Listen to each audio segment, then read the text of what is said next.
সুযোগ পেলে কিভাবে লুফে নিতে হয় সেটা সবচেয়ে ভালো উদাহরণ হয়তো তৈরি করলেন রিশাদ হোসেন। লাহোর কালান্দার্সের পরিকল্পনায় ছিলেন ব্যাকআপ হিসেবে। প্রথম ম্যাচের পর অধিনায়ক শাহিন আফ্রিদি নিজেই প্রকাশ করেছেন তা। কিন্তু মাঝের ওভারের জন্য মূল পরিকল্পনায় থাকা ডেভিড ভিসার ইনজুরিতে কপাল খোলে রিশাদের, আর সেটাকেই দারুণভাবে কাজে লাগাচ্ছেন বাংলাদেশি এই স্পিনার। নিজের দ্বিতীয় ম্যাচের পর পিএসএল এ সর্বোচ্চ উইকেট শিকারীর খেতাব হিসেবে রিশাদ দখলে নিলেন ফজলে মাহমুদ ক্যাপ।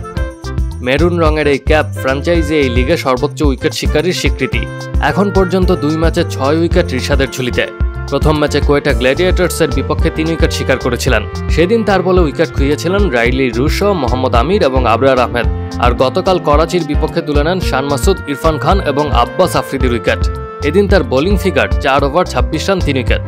টানা 2 ম্যাচে 3 উইকেট শিকার করে সর্বোচ্চ উইকেট শিকারীদের তালিকায় শীর্ষে উঠে এসেছেন তিনি। 6 উইকেট নিয়ে পিএসএল এ সর্বোচ্চ উইকেটের ফজলে মাহমুদ ক্যাপ এখন তার দখলে। এবারের আসরে অবশ্য এখন পর্যন্ত রিশাদের সমান 6 উইকেট পেয়েছেন কোয়েটার লেগ স্পিনার আবরার আহমেদও। তবে ইকোনমি রেট ও বোলিং গড় ভালো হওয়ায় রিশাদই এখন বোলারদের তালিকার শীর্ষে। দলকে জয় এনে দেয়া এমন বোলিং পারফরমেন্সের পর স্বাভাবিকভাবেই রিশাদকে নিয়ে স্তুতি ঝরল লাহোর কালান্দার্স অধিনায়ক শাহিন আফ্রিদির কণ্ঠে। ম্যাচ শেষে তিনি পুরস্কার বিতরণী মঞ্চে বাংলাদেশি স্পিনারকে নিয়ে বলেন, রিশাদ বাংলাদেশের হয়ে ভালো পারফর্ম করে এসেছে, সে ওদের ভবিষ্যৎ তারকা, মাঝের ওভারগুলোতে দারুণ বোলিং করছে।